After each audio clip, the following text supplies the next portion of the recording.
O ano? Labas ko na ang kotse? Hindi natin susundin si Rosa Camila.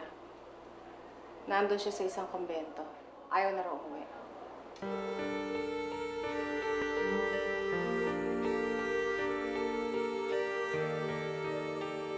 As the head of the Montemayor Shipping Lines, I am proud to announce that we have just acquired our very first luxury liner. And in the process na ang refurbishing. Kaya I am so excited.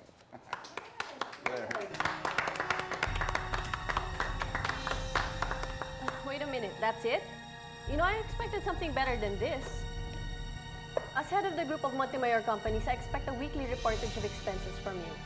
Excuse me, ikaw ang nag-approve ng budget.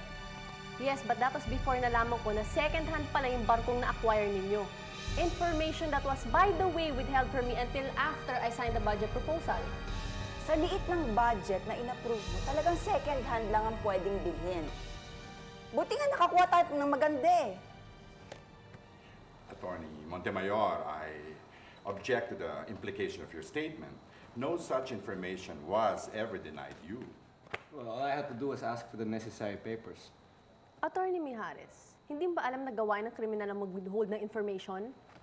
Aba, kriminal pa kami ngayon? Come on, come on, come on! Stop the bickering! Jesus Christ! Ang aga-aga sisirain yung araw ko. Let's have a compromise. Ernestina, tanggapin mo na ang weekly budget report. And Amanda, as a lawyer, you're responsible for all the details in fine print, whether it's handed to you or not. Now, can we move on?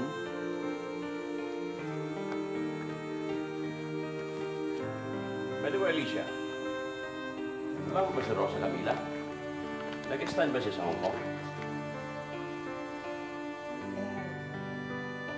Wala siya doon. Wala. Kung ganun saan, nasaan? Nasa kumbento. Hi, Lola. Ay, Iha! Napasyal ka. Si Carlito?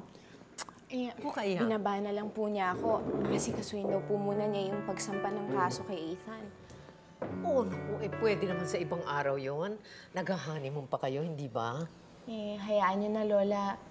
Habang buhay naman kami magkasama ni Carlito, di ba?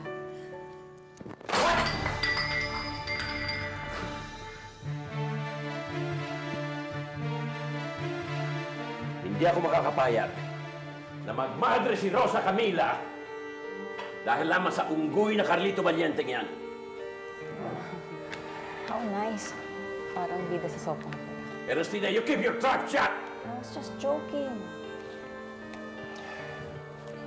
Hindi ako papayag. Alicia, sunduin natin si Rosa Camila.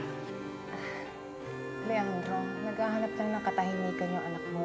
Pabayaan muna natin siya doon, ha? No. Mabe-brainwash siya doon. I won't take a chance na magmadre siya. Why are you in a bad mood? Si Paloma, nagkasagutan kami. Ngayon, hindi na nagpapapasok. Nakapatay yung cellphone. Eh, ang dami pa naman problema sa magazine. Isa-isa nababackout yung mga major sponsors. Nauubos yung funding namin. Nahiya na ako kay Millicent. At ayoko malaman to ni Ernestina. Lucinda, relax. Relax ka lang. Tell me, magkano ba ang kailangan mong pera para maging good mood ka uli? Sabi mo lang sa akin. Maybe I can give it to you. You can give it to me or si Tomas Locsin. Kaya siguro good mood ka galing ka sa kanya, no? Grabe, Mami. Aren't you too old to have a sugar daddy? Watch your mouth. Baka yung pera ng sugar daddy ko ang magsalba sa magazine mo, ha? Thanks, but no thanks. Mangangaral na lang ako sa pagkuha ng mga sponsors. kesa tumanggap ng pera sa ipapalit mo sa daddy ko. Well, bahala ka. Bahala ka. But don't be stupid. At Lucinda, please, wala kang karapatan magmalinis sa akin, no? Excuse me.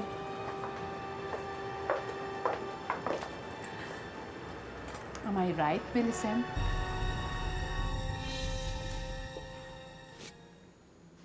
Ano po to, Lola? Isang sorpresa. At yan ang unang sorpresa ko para sa inyong mag-asawa. Marami pang susunod dyan. Mga titulo ho ito ng lupa. Bakit niyo ito pinapakita sa akin? Para ngayon pa lamang mapag-usapan na ninyong mag-asawa kung anong gusto ninyong gawin sa mga lupaing yan. Eh, para sa amin ho ito ni Carlito? Oo. Alam mo, minsan, ipapasyal ko kayo para makita nyo kung gaano kalawak yung lupaing yan. Hanggang abot tanaw ng inyong mga mata. Napakarami ho talaga nito, Lola. Eh, paano naman po si Guada? Huwag mong problemahin si Guada. Iba ang para sa kanya. Lola, aanin naman po namin lahat to. Pinangako ko sa iyo, Phoebe, na hindi ka maaagrabyado sa pagpasok mo sa pamilyang ito. At yan ay isa sa mga patunay noon. Ang bihira. Paano ko naman mapapawalang bisa yung mana ni Rosa Camila? Eh, magmamadre siya. True to tell, Ernestina, baka mas lalong advantageous sa plan mo kung magmadre si Rosa Camila. Eh, paano naman magiging advantageous yun? Eh, provision doon sa testamento ni Daddy na pag nagsama sila ni Carlito, doon lang mawawala yung mana. O eh, baka naman may nilagay siyang proviso tungkol sa Diyos na hindi natin alam. Hindi, look at it this way, ha? Kung magmadre si Rosa Camila, di pakakawalan niya lahat ng kanyang mga mana, hindi ba? O ano nakakatuwa doon? Ibibigay lang niya sa mahihirap yung pera. Eh, bakit pa? Nandiyan naman ang Montemayor Foundation, which Iluminada heads here. Alam niyo, matagal ko nang gustong magkaroon ng madre sa pamilya. Hindi siya maaaring manatili dito, Sister Marie. You know that? Pero Mother Superior, nangangailangan siya ng tulong at hindi pa naitatayo ang ating intervention center. Bakit hindi mo siya dali sa San Rafael? May welcome house sa mga madre doon, ah. Pero Mother Superior, pagtataguin ba natin ng nangangailangan dahil lamang sa ating rules and regulations? Hindi tayo takbuhan ng mga sawing puso. At hindi pa nangyayari sa atin yan. A lay person to stay in the convent? Ano sasabihin sa atin ng mga ibang sisters of Fatima? Mother Superior, bakit tayo kailangan mamili kung sino at kung kailan tayo dapat tumulong?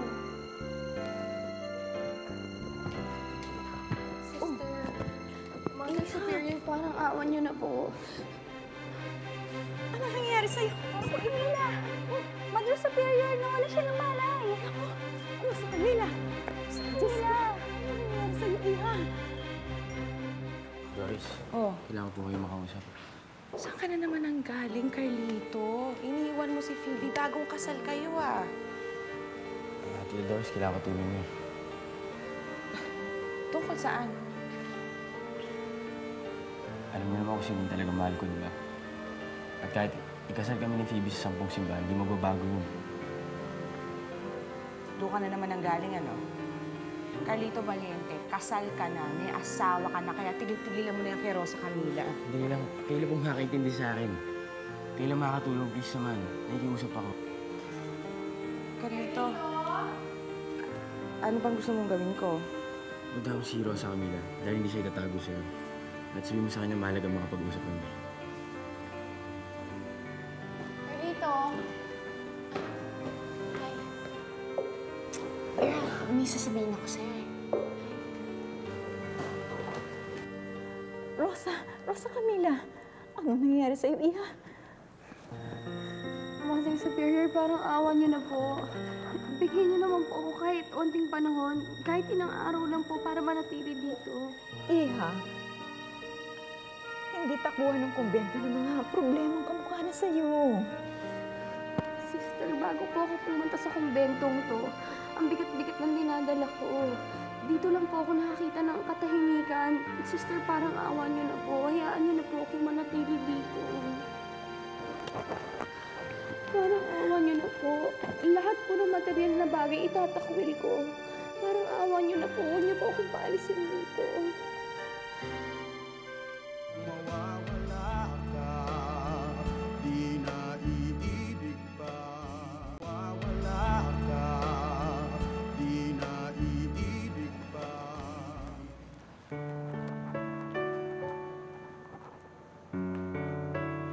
Sister, paano po ba maging madre?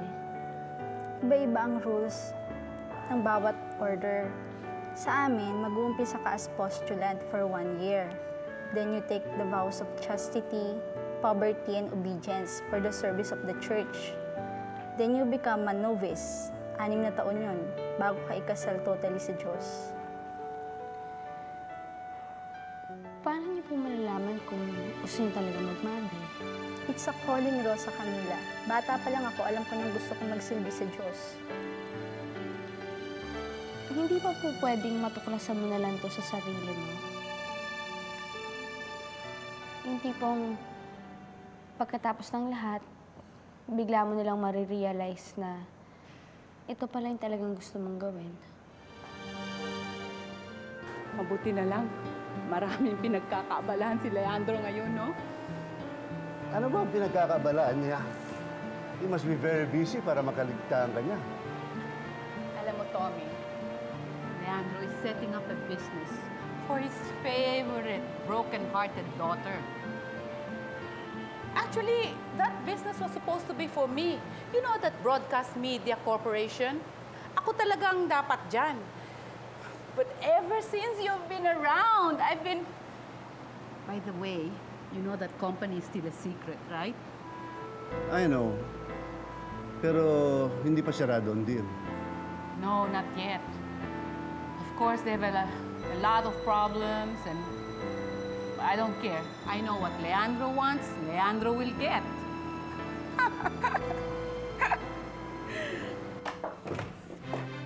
Ito ang budget last week, ito yung budget this week, at saka ito ang budget last week. Ano ka ba? Gusto mong sabulutan kita, ha? Bitawan mo nga ako, hayop ka! How dare you na mamalitin mo yung project ko sa harap ni Daddy? Pwede ba, Ernestina? That was business. Kailangan ba lahat pine-personal mo? At pwede ba, kung ayaw mong mapuna, gawin mo yung trabaho mo? Wala ka talaga, ano? Ay! Ano naman yan? Hindi ba natapos ang gulong yan? Ayaw mo nang pinupuna. Kumusta naman kaya si Tomas Locsin? Ano bang meron siya sa mami mo? O baka naman sabihin mong pine-personal ko na naman ang business ninyo? Amanda,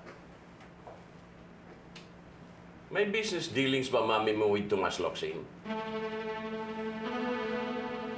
PR consultant si Mami ni Tomas Locsin sa mga various malls niya, Daddy. Kaya madalas makita ni Ernestina na magkasama sila. Oh, really? Is that so? Yes, Ernestina. It is so. Ano mo, Ernestina?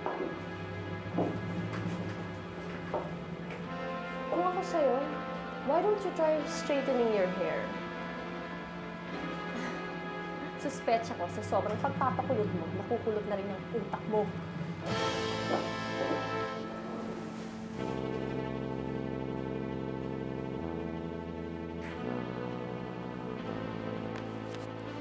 Habang tumatagal, mas marami kong nakikita at nadidiskubre ng mga anomalya na ginawa ni Leandro Montemayor sa pagpapatakbo ng Governor's Office. At kaya naman nandito na kayo para ayusin yun, di ba? Yeah, but enough is enough. Titipunin ko lahat ang mga mahahalagang dokumentong yan at pagdating ng tamang panahon, muli natin siyang masasampahan ng mas matitinding kaso laban sa graft and corruption. Akala ko po ba sa pagpapanalo niyo bilang governor at sa pagpapakasal namin ni Phoebe ay matitigil ang lahat nito? Carlito, yan lang bang iniisip mo at inaakala mo na ang lahat ng ito ay ginagawa ko dahil sa paghihiganti? Bakit po, Lola? Hindi po ba? Mawawala ka, di na iibig pa.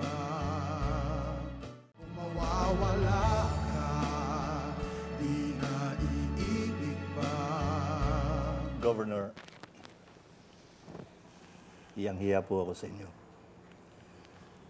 If you need my resignation, Vice, bago pa tayong pareho sa trabaho natin, let's try to make a go of this.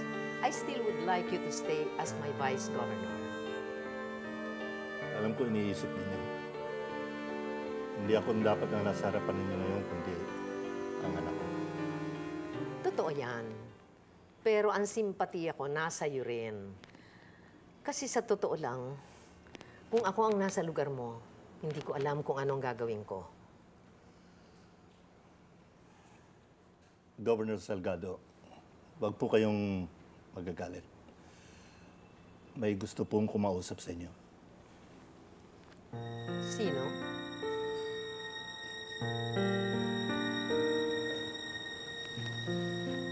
Governor Salgado,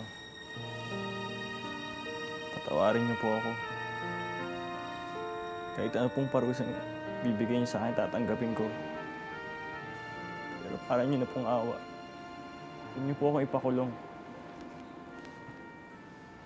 Alam mo, Ethan, kung nasa sa akin lang ang kapangyarihan para magdesisyon, alang-alang man lamang sa pagkakaibigan namin ng iyong papa, makakahanap ako ng solusyon. But I cannot speak for Carlito.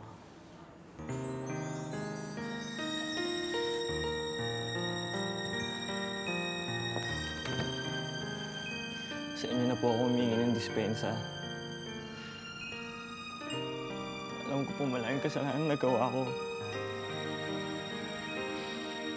Pero para niyo na pong awa. Sana maintindihan niyo po na inalidin po nila ako. Salamat.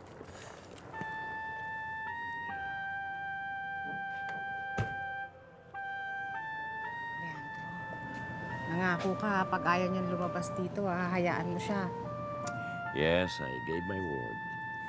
Pero hindi mo naman maialis sa akin na pilitin siyang umuwi. Sayang naman ang buhay ng anak natin dito. Hayaan mo na. Ayaw mo ba na merong magdadasal para sa mga kasalanang nagawa natin? Alicia, sa mga kasalanan ko pa lang, kulang ang 10 santo.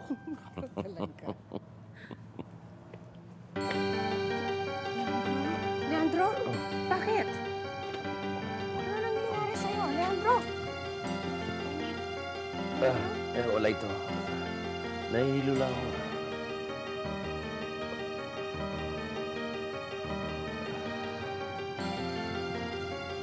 Anong ginagawa natin dito? Nasa kumbento tayo, dadalawin natin si Rosa Camila.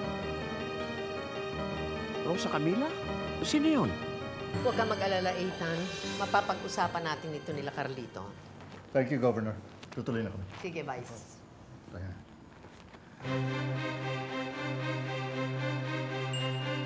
Oh! Carlito! Carlito! Ay! Carlito! Carlito! Carlito! Carlito!